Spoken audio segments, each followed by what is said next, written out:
The Sleeping Beauty picture book containing the Sleeping Beauty. Bluebeard. The Baby's Own Alphabet.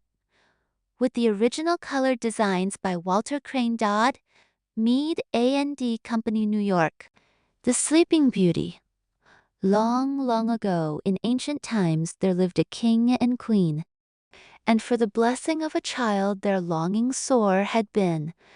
At last, a little daughter fair, to their great joy was given, and to the christening feast they made, they bade the fairies 7. The fairies 7, who loved the land that they the child might bless. Yet one old fairy they left out in pure forgetfulness. And at the feast, the dishes fair were of the reddest gold. But when the fairy came not one for her, so bad and old. Angry was she because her place and dish had been forgot.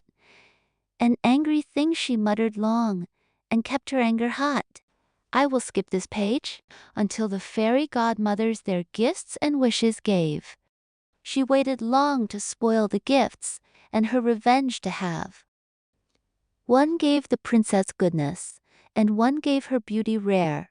One gave her sweetest singing voice, one gracious mien and air. One, skill in dancing, one, all cleverness. And then the crone came forth, and muttered angry still, and good gift gave she none. But said, that in the future years the princess young should die, by pricking of a spindle point? Ah, woeful prophecy! But now a kind young fairy, who had waited to the last, our past, stepped forth and said, no, she shall sleep till 100 years. And then she shall be wakened by a king's son, truth I tell. And he will take her for his wife, and all will yet be well. In vain in all her father's court, in vain in all the countryside, for in a lonely turret high there lives an ancient woman. The princess found her out one day. Alas, the spindle pricked her. An aged peasant told of an enchanted palace. A sleeping king in court lay hid, and sleeping princess fair. Through the thick wood that gave him way, and past the thorns that drew their sharpest points another way, the king's son presses through. He reached the guard, the court, the hall, and there where'er he stepped, he saw the sentinels and grooms and courtiers as they slept. Ladies in act to smile, and pages in attendance wait. The horses slept within their stalls, the dogs about the gate. The king's son presses on into an inner chamber fair, and sees laid on a silken bed, a lovely lady there. So sweet of face, so fair was never beauty such as this. He stands, he stoops to gaze, he kneels, he wakes her with a kiss. He leads her forth. The magic sleep of all the court is o'er. They wake, they move, they talk, they laugh, just as they did of yore. 100 years ago, the king and queen awake and tell how all has happened, rejoicing much that all has ended well. They hold the wedding that same day, with mirth and feasting good. The wedding of the prince and sleeping beauty in the wood. As I was going up Pippin Hill was dirty.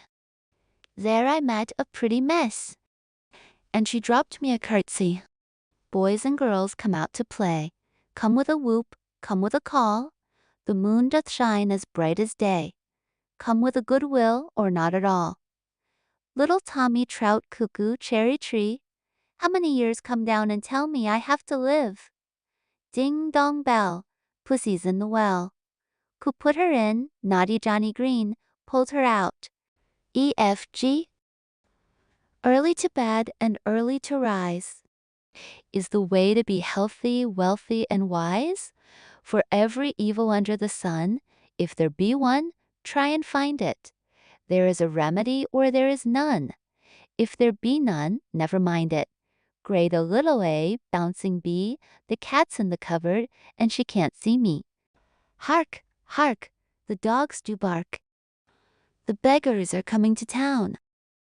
Some in rags and some in jags, and some in velvet gowns. I had a little pony. Its name was Dapple Gray. I lent it to a lady to ride a mile away. She whipped it, she slashed it, she rode it through the mire. I will not lend my pony more for all the lady's hire. John Smith, fellow fine, can you shoe this horse o' mine? Yes, indeed, and that I can, as well as any man. There's a nail upon the toe, and see. There's a nail and there's a broad, to make the pony speed the broad, a horse well shod. King Okacham met a king. Says this king to that king in a narrow lane, "Where have you been?" "Oh, I've been a hunting with my dog. My dog, pray lend him to me that I may do so." "There's the dog, take the dog, what's the dog name?" "I've told you already, Ray, tell me again." Lady bird, fly away home. Your house is afire, your children all gone, all but one that lies under a stone. Fly thee home, lady bird, ere it be gone. Multiplication is vexation, division's twice as bad. The rule of 3 it puzzles me, and fractions drive me mad. Ni evi, ni vi, knick-knack. Take the right, or take the wrang. Which hand will ye take? I'll beguile ye if I can. Oh, mother, I'm to be married to Mr. Pun, to my Nell, Mapunipchin, Matau. To M. Punchinello, to M. Chine, to M. Low, to M. Punchinello I M. Low. Pat a cake, baker's man, prick it, and bake it, and mark it with B, prick it, and bake it as fast as you can, and put it in the oven for baby and me. Queen of Hearts, she made some tarts, all on a summer's day. The Knave of Hearts, he stole the tarts, and took them all away. Rain, rain, go to Spain, and never come back again. See, saw Marjorie Daw, sold her bed, and lay upon straw. TUV? 3 children sliding on the ice, as it fell out, they all fell in. Upon a summer's day, the rest they ran away. Ufil spare me, downhill wear me, on level ground spare me not, and in the stable forget me not. Valentine the rose is red, the violet's blue, the pink is sweet, and so are you. W X Y Z. We'll go a-shooching, says Robin to Bobbin. We'll go a-strooching, says Richard. We'll go a-strooching, says John all alone. We'll go a-strooching, says everyone, I to John. Smass gifts. The first day of X-Wool days, the king sent. Smass my mother sent to me this lady on the first Yule day, a partridge in a pear tree, a bringsier, who learns my carol and carries it away, zoological gardens, where you shall go too. But it's through a BC that we get to the zoo. Once on a time there lived a man hated by all he knew, both that his ways were very bad, and that his beard was blue. But as he was so rich and grand, and led a merry life, a lady he contrived at last to induce to be his wife. For a month after the wedding they lived and had good cheer, and then said Bluebeard to his wife, "I'll say goodbye, my dear. Indeed, it is but for 6 weeks that I shall be away. I beg that you'll invite your friends, and feast and dance and play. And all my property I'll leave confided to your care. Here are the keys of all my chests, there's plenty and to spare. But this small key belongs to one small room on the ground floor, and this you must not open, or you will repent it sore." And so he went. And all the friends came there from far and wide, and in her wealth the lady took much happiness and pride. But in a while this kind of joy grew nearly satisfied, and oft she saw the closet door, and longed to look inside. At last she could no more refrain, and turned the little key and looked within, and fainted straight the horrid sight to see. For there upon the floor was blood, and on the walls were wives, for Bluebeard first had married them, then cut their throats with knives. And this poor wife, distracted, picked the key up from the floor, all stained with blood, and with much fear she shut and locked the door. She tried in vain to clean the key and wash the stain away with sand and soap. It was no use. Bluebeard came back that day. At once he asked her for the key. He saw the bloody stain. "You have been in the closet once, and you shall go again. Oh, spare me, give me time, nor kill me hastily. You have a quarter of an hour, then, madam, you must die. Oh, Sister Anne, go up, and look out from the tower. I'm dead unless my brothers come in a quarter of an hour."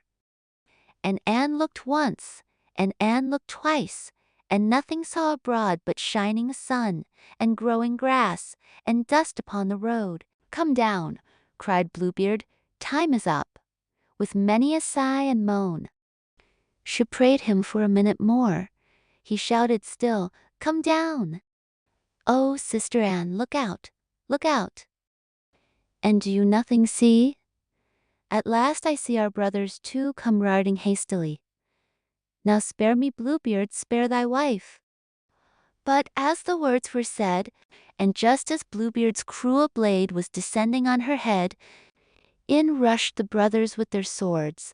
They cut the murderer down, and saved their sister's life, and gained much glory and renown.